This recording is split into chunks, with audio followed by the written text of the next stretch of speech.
이년아, 네가 감히 이 집 문을 두드리느냐? 기생년이 어디라고? 구독과 좋아요를 눌러주세요. 어디서 듣고 계신지 댓글 남겨주세요. 행복과 좋은 기운을 담아 보내드리겠습니다. 지금부터 이야기 시작합니다. 기방주인 오씨의 고함이 골목을 울렸습니다. 소월은 그 자리에서 무릎이 꺾였지요. 두 다리가 말을 듣지 않은 것이 벌써 2달째였습니다. 처음엔 허리가 결리더니 어느 날 아침 자리에서 일어서려는데 하반신이 돌덩이처럼 굳어버렸지요. 오씨는 꾀병이라 몰아붙였습니다. 꾀병이든 진짜든 몸을 못 쓰는 기생은 기방에 필요 없다며 열흘을 버티지 못하고 짐을 내던졌지요. 소월로 말할 것 같으면 원래는 의원 집안의 딸이었습니다. 아버지 강 의원이 살아있을 때는 약재 냄새 속에서 자라며 온갖 약초 이름과 쓰임새를 줄줄 꿰고 있었지요. 그런데 아버지가 역병에 쓰러진 뒤로 집안이 한순간에 무너졌습니다. 빚쟁이들이 들이닥치고 세간이 팔려나가고 16살 소월은 오씨 기방에 팔려 들어갔지요. 그날부터 14년이었습니다. 소월이 기억하는 것은 오직 손님상을 나르고 술을 따르고 웃음을 짓는 나날이었지요. 아버지에게 배운 약재 지식은 가슴 깊이 묻어두었습니다. 그런 것을 꺼낼 자리가 없었으니까요. 그런데 그 14년의 끝이 이렇게 찾아왔습니다. 골목 끝에 내팽개쳐진 보따리 하나, 그리고 2다리가 굳어버린 몸뚱이 하나. 소월은 차가운 땅에 주저앉은 채 하늘을 올려다보았습니다. 구름 한 점 없이 맑은 하늘이었지요. 아무것도 모르는 듯 높기만 한 하늘이었습니다. 이대로 눈을 감으면 그만이었습니다. 아무도 찾아오지 않을 것이고 아무도 슬퍼하지 않을 것이었으니까요. 소월은 천천히 눈을 내리깔았습니다. 바로 그때였습니다. 산등성이 쪽에서 나뭇가지 부러지는 소리가 들려오더니 커다란 그림자 하나가 내려왔지요. 약재 창고직이 봉수였습니다. 봉수로 말할 것 같으면 이 고을 최객주댁 약재 창고에서 3년을 일한 머슴이었습니다. 글자 한자 모르고 셈도 서툴러서 사람들한테 늘 바보 소리를 들었지만 산길이라면 눈을 감고도 오르내릴 수 있었지요. 약재 창고 일이 적성에 맞았던 것은 산에서 약초를 날라오는 일이 반이었기 때문이었습니다. 그런데 그 봉수가 오늘 아침 억울한 누명을 쓰고 쫓겨났지요. 창고에서 귀한 산삼 3뿌리가 없어진 것이었습니다. 최객주는 봉수를 불러 세우더니 눈 하나 깜짝 않고 내뱉었지요. 네가 훔쳤지. 아니라고 할 것 없어. 당장 나가. 봉수가 아무리 억울하다 해도 소용이 없었습니다. 최객주 앞에서 머슴이 할 수 있는 것이 무엇이겠습니까? 3년을 살아온 자리에서 봉수는 그렇게 하루아침에 내쫓겼지요. 어디로 가야 할지도 몰랐습니다. 발길 닿는 대로 걷다 보니 어느새 마을 뒷산 어귀였지요. 그러다 보았습니다. 풀숲 사이에 여인이 하나 쓰러져 있는 것을. 봉수는 지게를 내려놓고 달려갔습니다. 가까이 다가가 보니 숨은 붙어 있었으나 안색이 종이장처럼 창백하였지요. 봉수는 한참을 쪼그리고 앉아 여인을 들여다보다가 고개를 갸웃하며 중얼거렸습니다. 아이고, 여기서 뭘 하고 계십니까요? 소월이 눈을 떴습니다. 눈앞에 둥글고 커다란 얼굴이 있었지요. 어리둥절한 눈빛으로 자신을 내려다보는 사내였습니다. 아직 살아있다는 사실이 오히려 낯설게 느껴지는 순간이었지요. 소월이 나지막이 입을 열었습니다. 그냥 두고 가요. 예? 그건 또 무슨 말씀입니까요? 이런데 혼자 계시면 큰일 납니다요. 일단 일어나 보십시오. 소인이 부축해 드리겠습니다요. 소월이 말렸습니다. 다리를 못 쓰는 처지라고, 괜히 관여하다 곤란해질 것이라고. 허나 봉수는 이미 소월을 등에 업고 있었지요. 그 넓고 큰 등이 어찌나 든든하던지 소월은 말을 잇지 못하였습니다. 어디로 모셔다 드릴까요? 댁이 어디십니까요? 소월이 잠시 입을 다물었습니다. 댁이라고 부를 곳이 없었으니까요. 골목에 내팽개쳐진 보따리 하나가 전부인 처지였지요. 갈 데가 없어요. 봉수가 잠시 생각하는 듯 하더니 고개를 끄덕였습니다. 그러면 소인이 아는 데가 한 군데 있기는 합니다요. 산중에 빈 움막이 하나 있습니다요. 초라하긴 해도 지붕은 있습니다요. 소월은 대꾸하지 않았습니다. 대꾸할 기력도 없었거니와 이 사내가 하자는 대로 따르는 것 말고는 달리 방도가 없었지요. 봉수는 그것을 승낙으로 받아들이고 산길을 오르기 시작하였습니다. 산길을 오르는 봉수의 발걸음은 흔들림이 없었습니다. 약재자루를 짊어지고 오르내리던 그 길이었으니 여인 하나를 업고 오르는 것쯤은 아무렇지도 않은 듯 하였지요. 허나 소월의 마음은 편치 않았습니다. 이 어리석어 보이는 사내가 자신 때문에 봉변을 당하게 되지는 않을까 싶었으니까요. 소월이 조용히 입을 열었습니다. 왜 이러는 거예요? 나는 기방 출신이에요. 알고도 그러는 거예요? 봉수가 잠시 생각하는 듯 하더니 대답하였습니다. 예, 압니다요. 알면서도? 쓰러진 사람을 그냥 지나치면 소인 마음이 편하겠습니까요? 소월이 할 말을 잃었습니다. 계산도 없고 꾸밈도 없는 말이었는데 어찌하여 이리도 깊이 박히는 것인지 소월 자신도 알 수 없었지요. 움막은 산기슭 구석진 자리에 있었습니다. 바람이 드나드는 낡은 곳이었으나 지붕은 있었고 벽도 성한 편이었지요. 봉수가 소월을 조심스레 내려앉히고 안을 둘러보았습니다. 소인이 손보면 더 나아질 겁니다요. 오늘 저녁거리도 구해올 것이니 잠깐만 기다리십시오. 소월은 차가운 바닥에 앉아 움막 안을 천천히 훑어보았습니다. 먼지가 켜켜이 쌓였고 구석엔 썩은 집단이 나뒹굴고 있었지요. 그러나 지금 이 순간 이보다 나은 곳이 없다는 것 또한 사실이었으니 소월은 아무 말도 하지 않았습니다. 봉수가 돌아온 것은 해가 기울 무렵이었습니다. 두 팔에 산나무를 잔뜩 안고 등에는 땔감을 짊어진 채였지요. 얼굴에는 해낸 것이 기쁜 듯 웃음이 가득하였습니다. 아가씨, 소인이 나물도 뜯어오고 물도 떠왔습니다요. 오늘 저녁은 걱정 없습니다요. 소월이 그 모습을 바라보았습니다. 피식 웃음이 새어나왔지요. 자신도 모르게 나온 웃음이었습니다. 미련한 사람. 허나 이번엔 그 말이 욕이 아니었지요. 작은 움막 안에 연기가 피어올랐습니다. 아궁이에 불이 붙으며 온기가 돌기 시작하였지요. 버려진 두 사람이 보내는 첫 번째 밤이었습니다. 앞날이 어떻게 될지는 아무도 몰랐지요. 날이 밝았습니다. 움막 안에 새벽 냉기가 스며들었으나 아궁이 불씨가 아직 살아있었지요.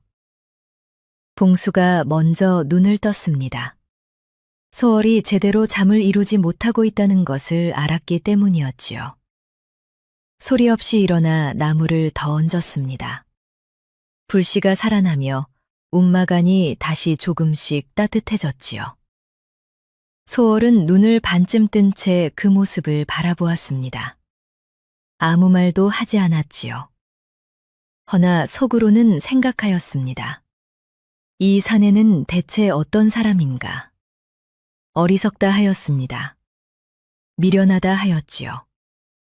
허나 이틀을 함께 지내고 보니 그 어리석음이 어딘가 다른 것과 닮아 있었습니다. 그저 순수하고 맑은 것이었으니 그릴 줄을 모르는 사내였지요. 아침이 밝자 봉수가 삼나무를 데쳐 소박한 조반을 차려왔습니다. 두 사람은 말없이 마주 앉아 밥을 먹었지요. 한참이 지나서야 소월이 먼저 입을 열었습니다. 봉수 씨, 내 말 좀 들어봐요. 봉수가 숟가락을 내려놓으며 고개를 들었습니다. 이대로 나물만 뜯어먹고 살 수는 없는 노릇이에요. 무언가를 해야 해요. 무언가라면요? 소월이 잠시 눈을 감았습니다. 머릿속이 빠르게 돌아가고 있었지요. 몸은 쓸 수 없었습니다. 두 다리는 말을 듣지 않았고 멀리 나다닐 수도 없었지요. 허나 머리는 달랐습니다. 아버지 강의원 슬하에서 온갖 약재를 보고 듣고 익혀온 여인이었으니 무엇이 귀하고 무엇이 모자란지 헤아리는 눈만큼은 누구에게도 뒤지지 않았습니다. 소월이 눈을 떴습니다. 내가 머리가 될 테니 봉수 씨가 내 발이 되어줘요. 내가 시키는 대로만 하면 돼요. 딱 그것 하나만. 봉수가 눈을 껌벅였습니다. 무슨 뜻인지 당장은 잘 이해가 가지 않는 눈치였지요. 허나 이윽고 크게 고개를 끄덕였습니다. 예, 그렇게 하겠습니다요. 소월은 그 대답을 듣고 천천히 고개를 끄덕였습니다. 두 사람 사이에 잠시 침묵이 흘렀지요. 창문 틈새로 아침 햇살이 가늘게 들어왔습니다. 며칠이 지났습니다. 봉수는 날마다 이른 새벽에 산을 내려가 마을 장터를 기웃거렸습니다. 소월이 시킨 일이었지요. 어떤 약재가 잘 팔리고 어떤 것이 모자란지, 어느 상인이 어느 물건을 쥐고 있는지 눈에 보이는 것을 전부 기억해오라 하였으니까요. 그를 모르는 사내였으니 받아 적을 수도 없었습니다.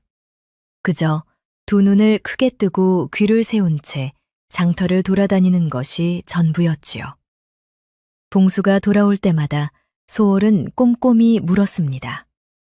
어느 쪽에 약재가 많았느냐? 삽주값은 얼마였느냐? 어떤 물건 앞에 사람이 가장 많이 몰렸느냐? 봉수는 더듬더듬 기억을 끄집어냈고 소월은 그것을 머릿속에 차곡차곡 쌓아나갔지요. 사흘째 되던 날 저녁이었습니다. 소월이 봉수를 불렀습니다. 봉수 씨, 내일 장터 나갈 때 이것 가져가요. 소월이 가리킨 것은 봉수가 며칠째 캐온 약초 묶음이었습니다. 소월이 두 손으로 하나하나 단정히 묶어놓은 것이었지요. 하반신은 쓸 수 없었으나 손만큼은 야무졌습니다. 묶음 하나하나가 흐트러짐 없이 고르고 단정하였지요. 이걸 어찌하면 됩니까요? 장터 북쪽 끝에 임서방이라는 장돌뱅이가 있을 거예요. 키가 작고 눈이 날카로운 자인데 약초 묶음 10개를 넘기되 값은 절대 깎이지 말아요. 내가 말하는 값 그대로 받아와야 해요. 깎으려 들면요? 웃으면서 돌아서요. 그러면 저쪽에서 먼저 부를 거예요. 봉수가 눈을 껌벅였습니다. 그걸 어찌하느냐는 표정이었지요.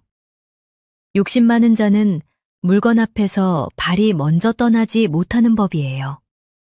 임서방이 그런 자라 하였으니 돌아서는 순간 저쪽 발이 먼저 쫓아올 거예요. 이튿날 봉수가 약초 묶음을 끌어안고 장터로 나섰습니다.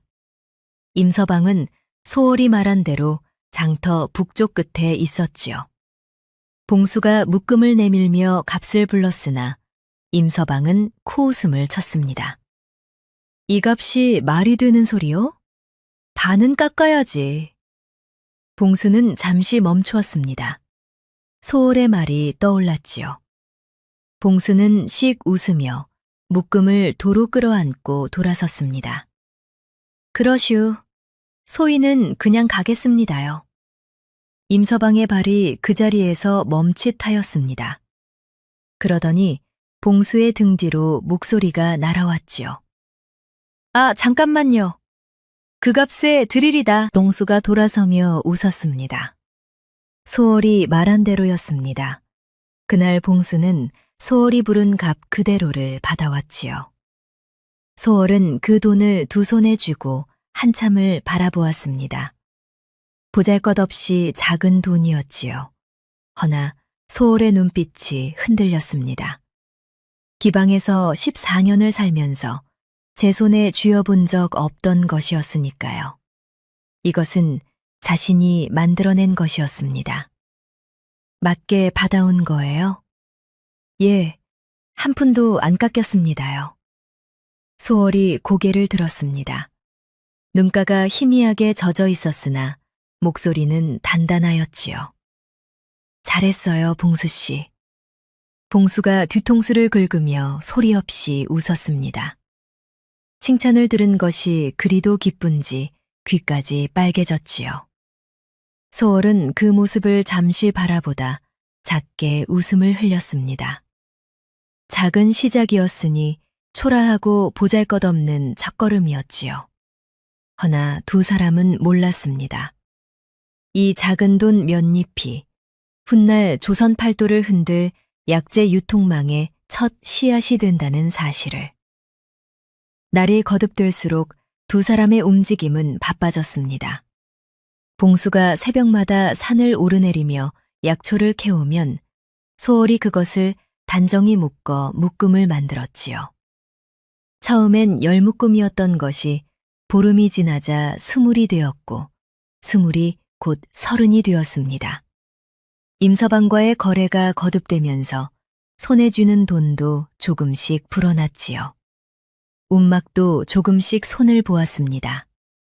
헐거운 벽을 메우고 바닥에 집자리를 깔았으며 봉수가 장터에서 작은 솥 하나를 사왔지요.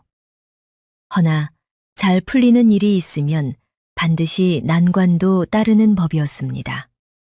어느 날 저녁, 봉수가 장터에서 돌아오는 발걸음이 평소보다 무거웠습니다. 소월이 그것을 단번에 알아챘지요. 봉수 씨, 무슨 일이에요?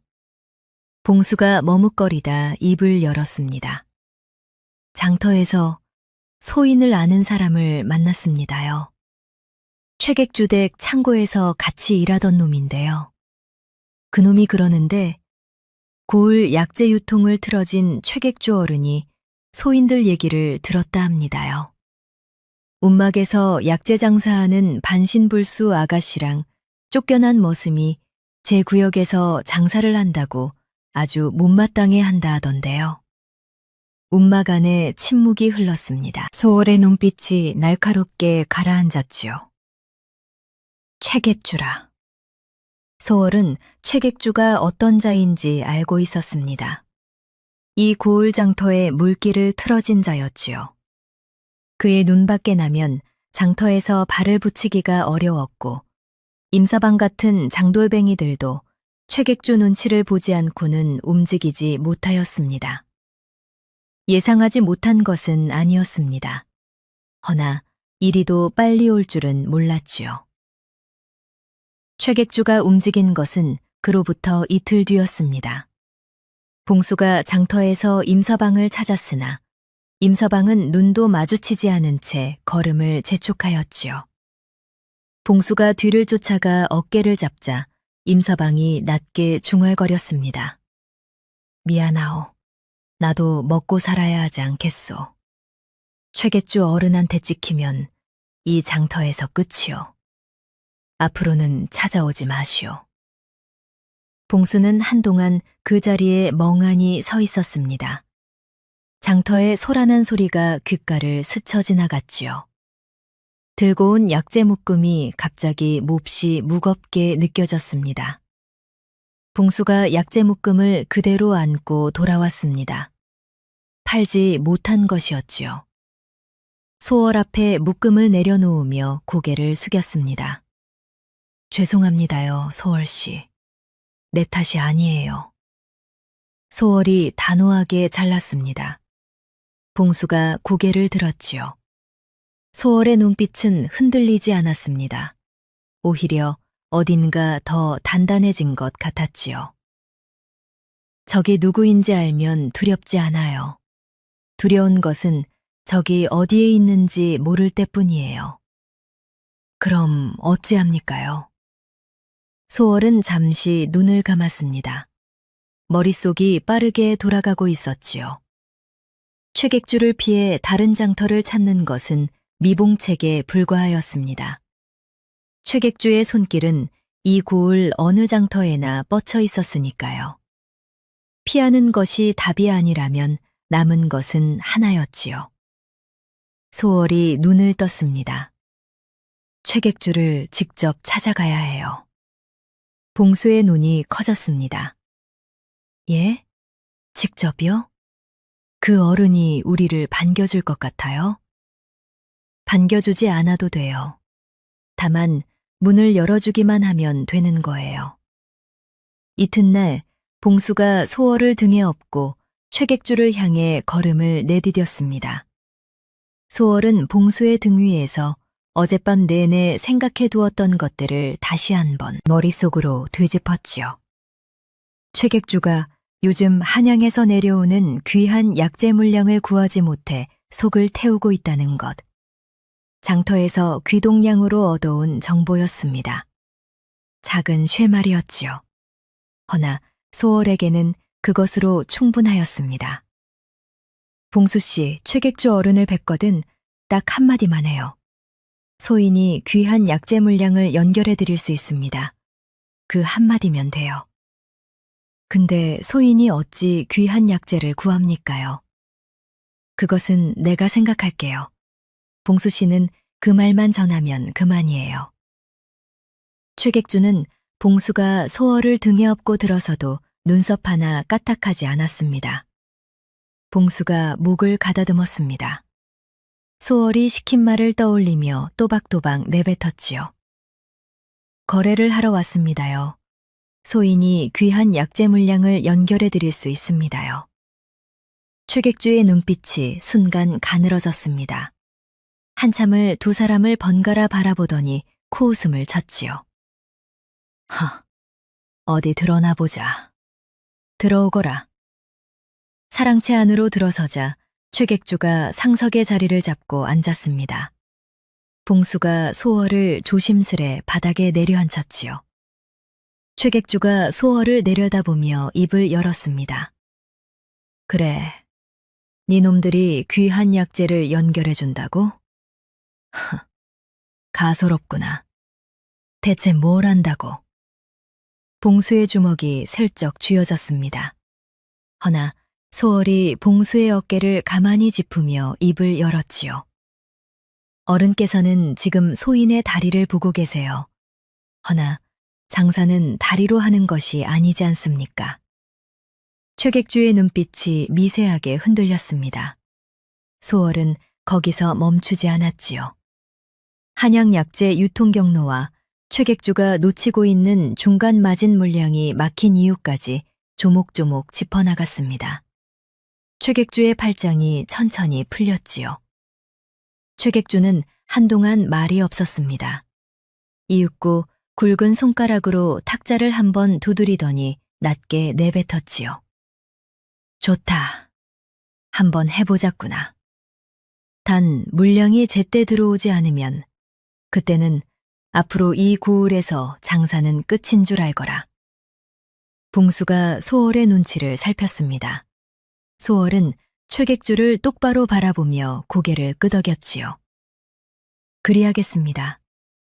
최객주 댁을 나서며 봉수가 소없이 주먹을 불끈 쥐었습니다. 소월은 봉수의 등에 얼굴을 묻은 채 길고 깊은 숨을 내쉬었지요. 떨리는 손을 봉수에게 들키지 않으려 꼭 쥐고 있었습니다. 밖에서는 태연하였으나 속으로는 심장이 내내 쿵쿵거렸던 것이었지요. 우리 해낸 거예요, 봉수 씨. 예, 해냈습니다요. 봉수는 이미 귀까지 빨개진 채 씩 웃고 있었습니다. 소월도 결국 입꼬리를 참지 못하였지요. 두 사람의 발걸음이 처음으로 가벼워졌습니다. 아직 갈 길이 멀었으나 오늘 이 하루만큼은 두 사람 모두 기쁜 마음을 숨길 수 없었지요. 취객조와의 약조가 이루어진 뒤부터 두 사람의 나날은 더욱 바빠졌습니다. 소월이 머릿속으로 짜놓은 길은 이러하였지요. 한양 약재 유통상과 직접 연결하되 취객주를 중간에 놓아 물량을 안정적으로 흘려보내는 것이었습니다. 봉수가 발휘되어 한양까지 오르내리며 물량을 확인하고 값을 흥정하였고, 소월은 움막 안에서 그 흐름을 머릿속으로 조율하였지요. 취객주는 처음엔 반신반의하였으나 첫 물량이 약조한 날짜에 맞추어 들어오자 비로소 눈빛이 달라졌습니다. 그렇게 계절이 한 번 바뀌었습니다. 그러던 어느 날이었습니다. 산길에서 약재를 운반하던 봉수 앞을 낯선 사내 셋이 가로막았지요. 행색이 험하고 눈빛이 고르지 않은 자들이었습니다. 야 이놈아, 그 보따리 이리 내놔라. 얌전히 내놓으면 몸은 성하게 보내줄 것이야. 봉수가 등 뒤의 보따리를 두 손으로 단단히 틀어주었습니다. 이것은 소월이 밤새 머리를 짜내어 만들어낸 물량이자 취객조와의 약조가 걸린 것이었으니까요. 봉수는 어리석은 사내였습니다. 허나 몸만큼은 장사였지요. 사내들이 한꺼번에 달려들었으나 봉수는 보따리를 등에 맨 채 한 명씩 밀쳐냈습니다. 우직하고 거침없는 힘이었지요.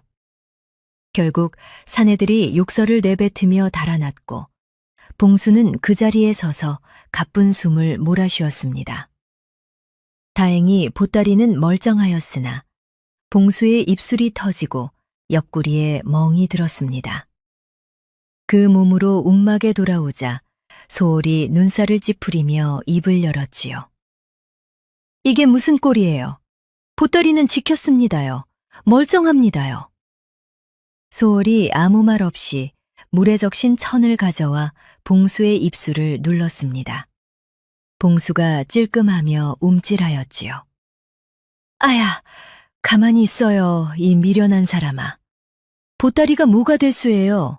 몸이 먼저지. 봉수가 눈을 껌벅였습니다. 소월이 자신을 걱정하고 있다는 것이 느껴졌지요. 쑥스러운 듯 피식 웃었습니다. 소월 씨가 지금 걱정해 주는 거예요? 쓸만한 발을 잃으면 곤란하다는 거예요. 딴 생각 말아요. 봉수가 소리 없이 웃었습니다. 소월은 고개를 돌렸지요. 귀끝이 붉어진 것을 봉수에게 들키지 않으려는 듯이. 물량은 취객주의 손에 약조한 날보다 하루 일찍 들어갔습니다. 취객주가 약재를 살펴보며 입꼬리를 올렸지요. 그 뒤로 취객주는 소월을 대하는 눈빛이 달라졌습니다. 업신여기는 기색이 사라졌지요. 그 자리를 대신한 것은 조심스러운 경계심이었습니다.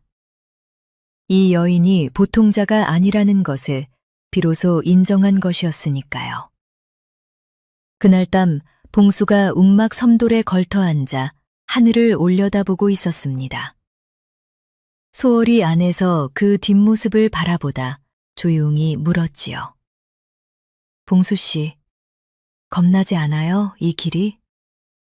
봉수가 하늘을 보며 잠시 생각하였습니다. 겁이요? 글쎄요. 소월 씨가 말하는 대로 하면 되는 것이니까 소희는 잘 모르겠습니다요. 근데 소월 씨는 겁나요? 소월이 잠시 대답하지 않았습니다. 이윽고 낮게 내뱉었지요. 무섭지. 매일이 무서워요. 일이 매번 잘 풀릴 수는 없으니. 봉수가 소월을 돌아보았습니다. 그러더니 천천히 입을 열었지요. 소월 씨, 소인이 발이 되기로 하였지 않습니까요? 소월 씨가 가자는 데까지는 소인이 데려다 드릴 것이요. 그러니까 겁낼 것 없습니다요. 소월이 한동안 봉수의 뒷모습을 바라보았습니다. 아무 말도 하지 않았지요. 처음 자신을 등에 업어주던 그 넓은 등이었으나 어리석고 바보 같은 사내였으나 어찌 이리도 든든하다는 생각이 드는지 밤하늘에 별이 가득하였습니다.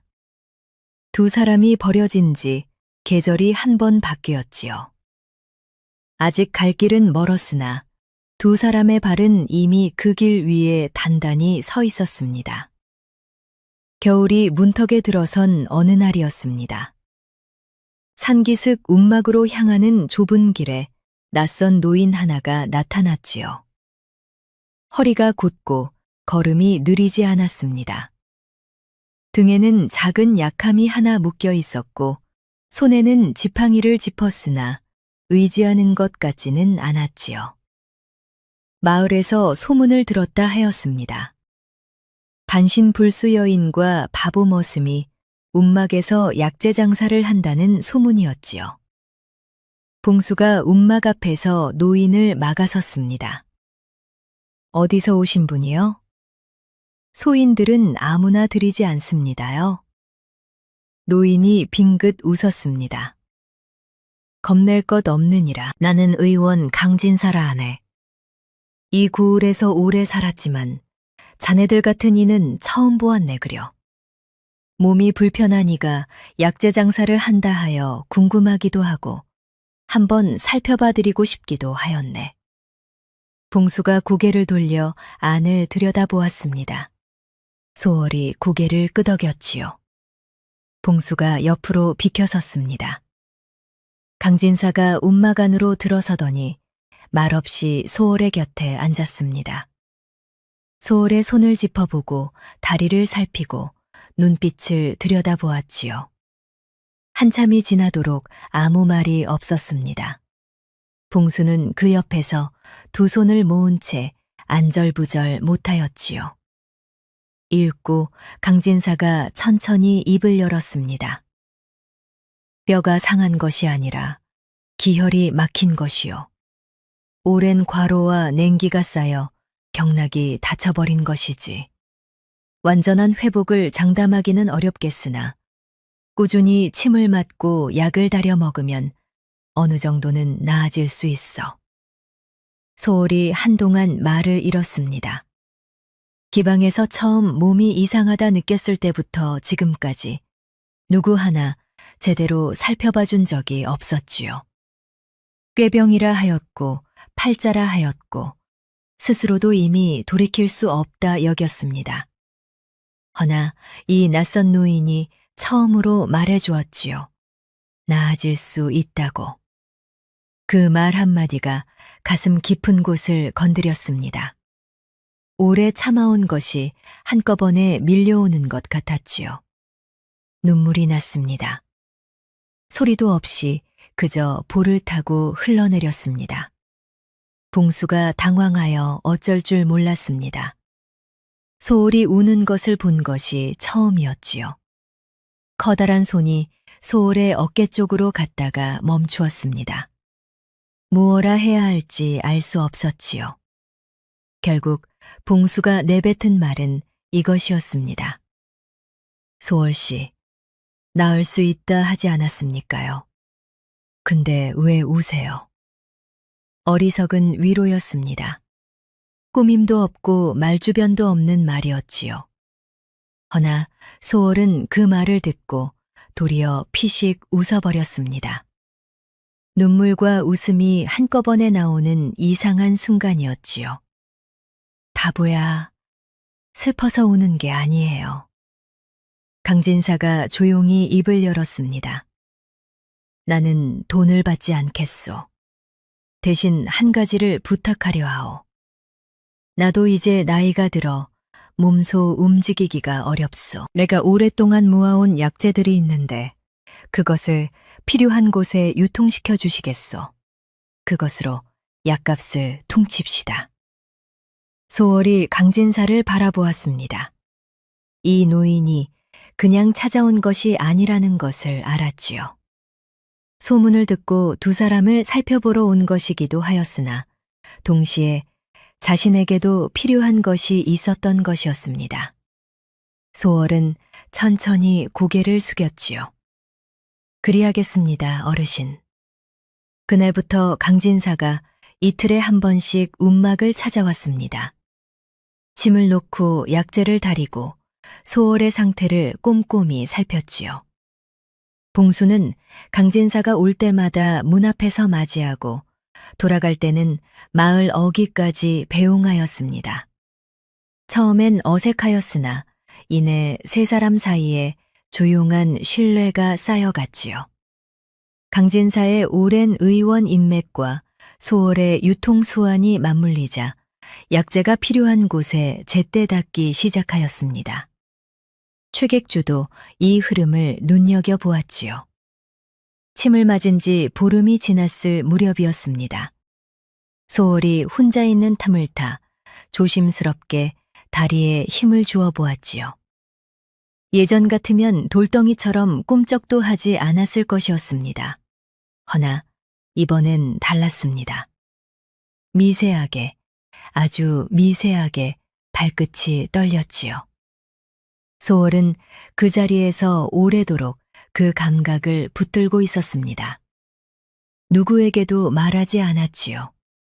이것이 진짜인지 확인되기 전까지는 혼자만 간직하고 싶었습니다. 허나 그날 밤 소월은 오래간만에 깊이 잠들었습니다. 꿈도 꾸지 않는 잠이었지요. 겨울이 깊어졌습니다. 눈이 쌓이고 또 쌓였지요. 산길이 막히는 날이면 봉수도 장터에 내려가지 못하였습니다.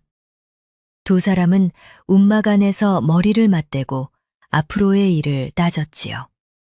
소월이 말하고 봉수가 들었습니다. 봉수가 모르는 것을 물으면 소월이 풀어 설명하였고 소월이 미처 생각지 못한 장터 사정은 봉수가 귀동량으로 채워 넣었습니다. 그러던 어느 날이었습니다. 봉수가 한양에서 약재 물량을 받아 내려오던 길에 낯선 사내가 찾아왔습니다. 기방주인 오 씨가 보낸 자였지요. 소월이라는 기생을 찾아왔소. 오시마님께서 드릴 말씀이 있다 하셨소. 봉수가 소월을 등에 업고 마을 어귀에서 그자를 만났습니다. 오 씨의 전갈은 간단하였지요. 기방에서 진 빚이 아직 남아있어. 갚지 않으면 관아에 고발하겠소. 소월의 눈빛이 싸늘하게 가라앉았습니다. 봉수가 주먹을 쥐었지요. 그 빚이라는 것이 얼마나 됩니까요? 그것은 오시마님께서 직접 말씀하실 것이요. 사내가 돌아가고 나서 봉수가 소월을 바라보았습니다. 소월씨, 어찌할 것이요? 소월은 잠시 눈을 감았습니다. 오씨가 어떤 자인지 누구보다 잘 알았습니다. 빚이라는 것은 핑계였지요. 소월이 성공가도에 오르는 것을 눈엣가시로 여기고 있었던 것이었습니다. 잠잠히 있으면 더 큰 무리가 찾아올 것이었지요. 강진사 어르신께 여쭤봐야 해요. 강진사는 소월의 말을 듣더니 한참을 생각하였습니다. 이윽고 천천히 입을 열었지요. 오 씨가 들이미는 빈 문서를 한번 살펴봐야 하겠소. 기방빈 문서는 대부분 위조가 섞여 있는 법이요. 내 아는 아전에게 부탁해보리다. 며칠 뒤였습니다. 강진사의 아전 지인이 오 씨의 빈 문서를 살펴보았지요. 그 결과는 소월의 예상대로였습니다. 문서 곳곳에 위조의 흔적이 있었던 것이었지요. 날짜가 맞지 않았고 금액이 2배 가까이 부풀려져 있었습니다. 소월이 그 사실을 확인하는 날 조용히 눈을 감았습니다. 그리고 천천히 고개를 들었지요. 이제 오 씨한테 가야 해요. 봉수 씨, 나 좀 업어줘요. 봉수가 소월을 등에 업고 오 씨 기방을 찾아갔습니다. 오 씨는 소월이 찾아오자 비로소 여유로운 표정을 지었지요. 왔구나. 그래, 생각해봤느냐. 소월이 오 씨를 똑바로 바라보았습니다. 어르신, 이 문서 좀 보세요. 소월이 위조 증거를 조목조목 짚어나갔습니다. 오 씨의 얼굴이 점점 굳어갔지요. 소월은 멈추지 않았습니다. 이 문서를 관아에 가져가면 어르신이 더 곤란해질 거예요. 소희는 그러고 싶지 않아요. 앞으로 서로 관여하지 않는 것으로 하면 어떻겠습니까? 오 씨가 한동안 소월을 바라보다 이윽고 눈을 돌렸습니다.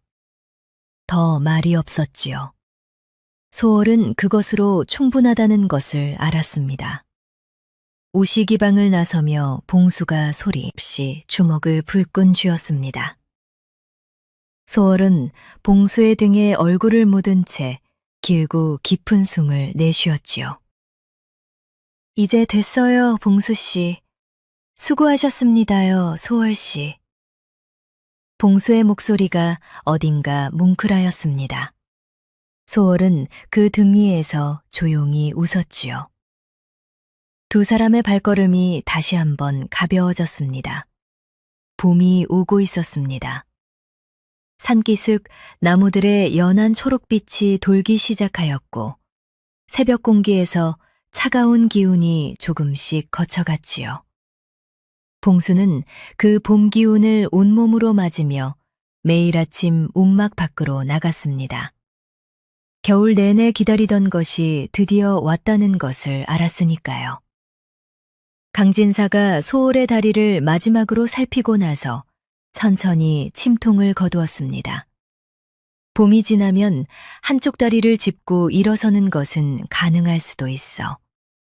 장담은 못하겠으나 몸이 반응하고 있는 것은 분명하오. 소월이 고개를 끄덕였습니다. 표정이 흔들리지 않았지요. 허나 손이 무릎 위에서 슬며시 쥐어졌습니다.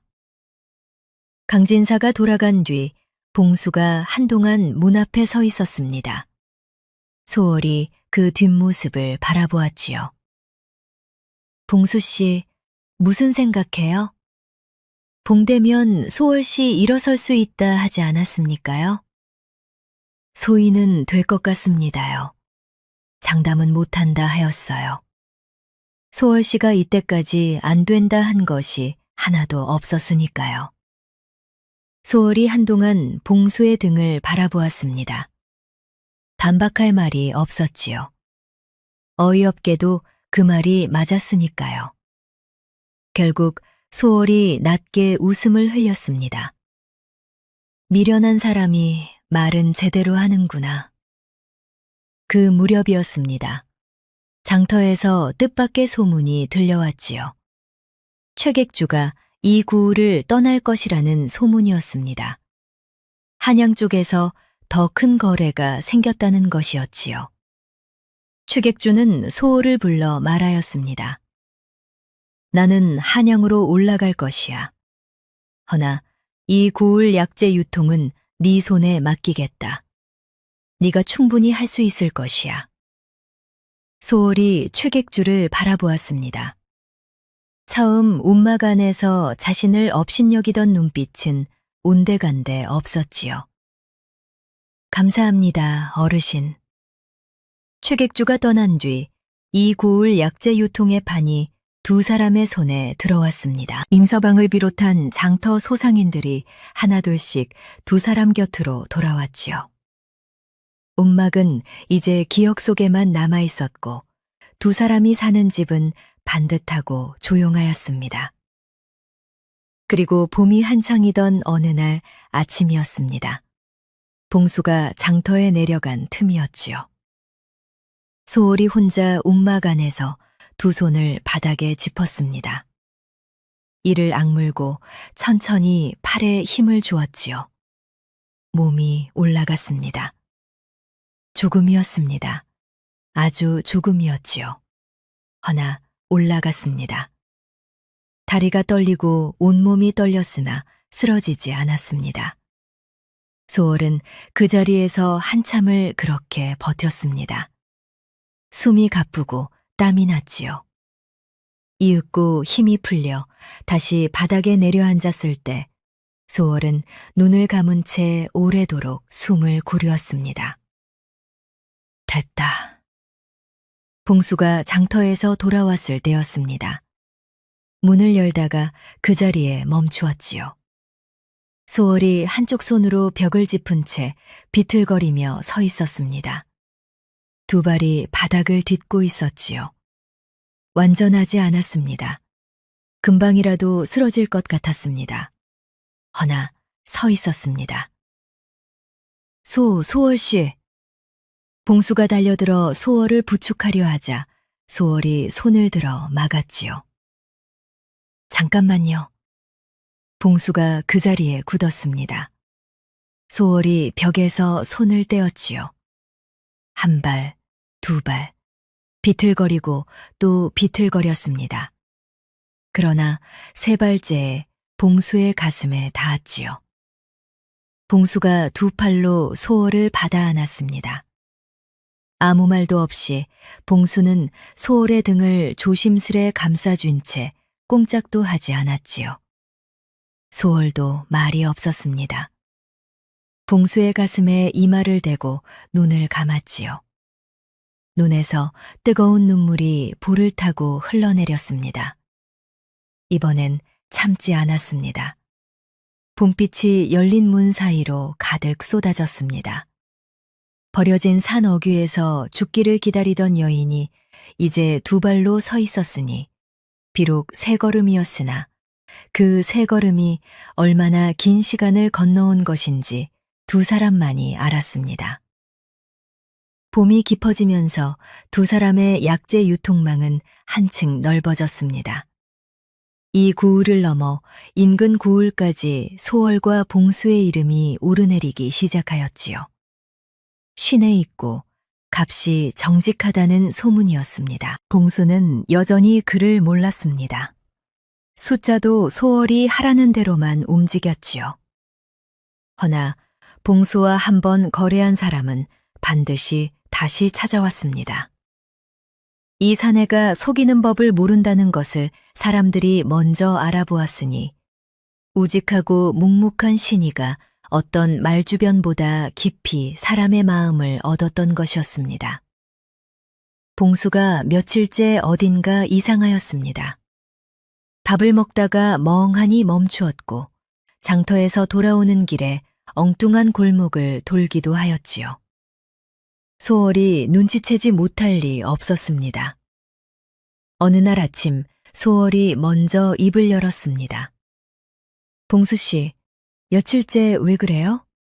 장터에서 무슨 일이 있었어요? 아닙니다요. 아무 일도 없습니다요. 거짓말을 할 줄도 모르는 사람이 거짓말을 하는구나. 봉수가 뒤통수를 긁으며 자리에서 일어났습니다.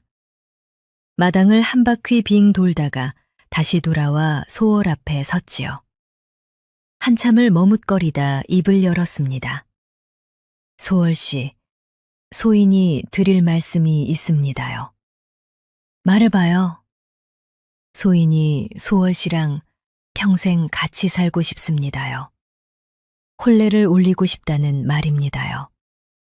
소월씨가 싫으면 할 수 없겠지만 소인은 소월씨 말고는 생각이 없습니다요. 마당이 고요해졌습니다. 처마 및 참새만 제잘거렸지요. 봉수는 귀까지 빨개진 채 고개를 숙이고 있었습니다. 소월이 한동안 봉수를 바라보았지요. 한참이 지나서야 입을 열었습니다. 미련한 사람이 말은 또 제대로 하는구나. 그럼 쉬운 거예요? 바보야. 언제 싫다 했어요. 나도 좋아요. 봉수의 얼굴이 환하게 터졌습니다. 귀까지 빨개진 채로 웃는 것이 어찌나 티가 나던지 소월이 고개를 돌린 채로 혼자 웃음을 삼켰지요. 혼례는 조용히 치렀습니다. 강진사가 상석에 앉아 덕담을 건넸지요. 버려진 두 사람이 서로를 거두었으니 이보다 기특한 인연이 또 어디 있겠소. 오래오래 함께하시오. 봉수가 고개를 숙였습니다. 소월도 조용히 고개를 숙였지요. 봉수가 소월의 귓가에 가까이 다가와 나지막이 속삭였습니다. 소월씨, 이제 뭘 또 하면 됩니까요? 소월이 피식 웃었습니다. 이제 나한테 존댓말 그만해요.